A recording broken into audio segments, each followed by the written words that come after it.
Hello again, and welcome to a Level 3 Cambridge Technical Engineering revision, Unit 3 Principles of Mechanical Engineering, and we're on to Part C of Question 4, which was talking about axial stress and shear stress.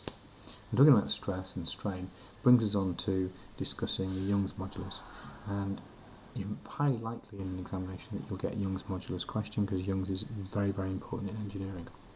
So, we have a graph. Shows the stress-strain graph for steel, and we have our stress values in pascals up the side, in megapascals, and we have our strain, and these units will be the flex or deformation in meters. So 0.001 would be sort of 1 millimeter of deflection at 200 megapascals of stress. So it's a case of when something's stressed, it will be, when it's being bent, by a ruler or something, but as you apply force, obviously it's going to bend, and then if it's elastic, it will spring back. So it says here, estimate the Young's modulus of steel for this graph. Well, the formula for Young's is stress over strain. Just write that out here. Young's equals stress over strain. So it's effectively the gradient of the graph, if you will. The stress values divided by the strain values, so there's the gradient there. Now I've spotted this point here, and I'm thinking that would be an ideal.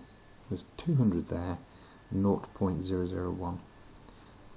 200 megapascals, so it's 200 times 10 to the 6, and that's divided by 1 times 10 to the minus 3.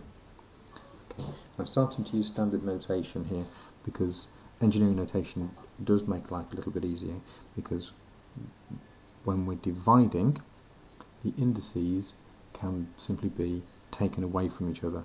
So I've got 1 into 200 is 200 times 10 to the, and I have here is 6 dividing, so we take away, so we have 6 minus 3, so that becomes a plus. So basically we have 200 times 10 to the 9. And in engineering, something that's 10 to the 9 is is giga. Mega is times 10 to the 6, giga is times 10 to the 9. So we can say it's going to be 200 megapascals. And it is just worth a little reminder, a little bit of revision for you, that we have kilo, mega, giga, so times 10 to the 3, times 10 to the 6, times 10 to the 9, and we have milli, times 10 to the minus 3, micro, sometimes denoted with mu, times 10 to the minus 6, and nano, times 10 to the 9, minus 9. So do revise these, the prefixes for engineering, and try and get into the habit of utilising them, using them, and also remember that you've got an engineering button on your calculator to help you work with this. But working with indices, practicing working with indices, and if you're multiplying indices as they add up, and if you're dividing with indices, they take away. It does make life a little bit simpler, a little bit quicker for calculations. Right. So, what's happening? It says, what's happening to the steel between the stresses of 0 and 240 megapascals? 240 is about here. Okay, so 200, 10, 20, 30, 40, 50, 60, 70, 80, 90, 300. Just checking, so that's 240. And here we've got 0.001, 2, 4, 6, 8, 10. So what is happening in this section here?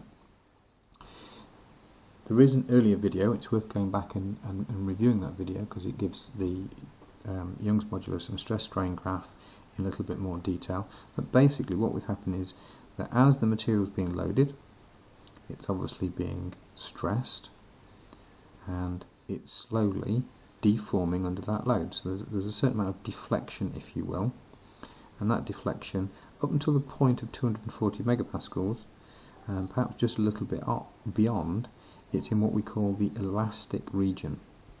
So it's elastic. That means that once it's loaded, so it will go under a load there, and then if I let go,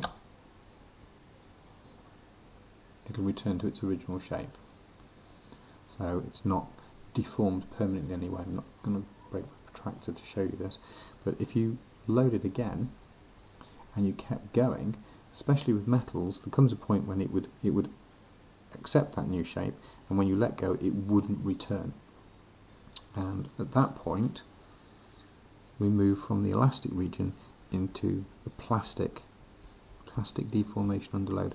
A permanent deformation under load is what the plastic region is, and elastic is a non-permanent deformation where it returns to its original shape. And if we state what is happening to the steel between stresses 0 and 240 megapascals, we can basically describe that as being elastic deformation. And if you want to just make it absolutely clear, returns to original shape on unloading. Just illustrating the point that I understand what that means. And that's question 4. Hope you found that useful, and I hope you do well in the exam.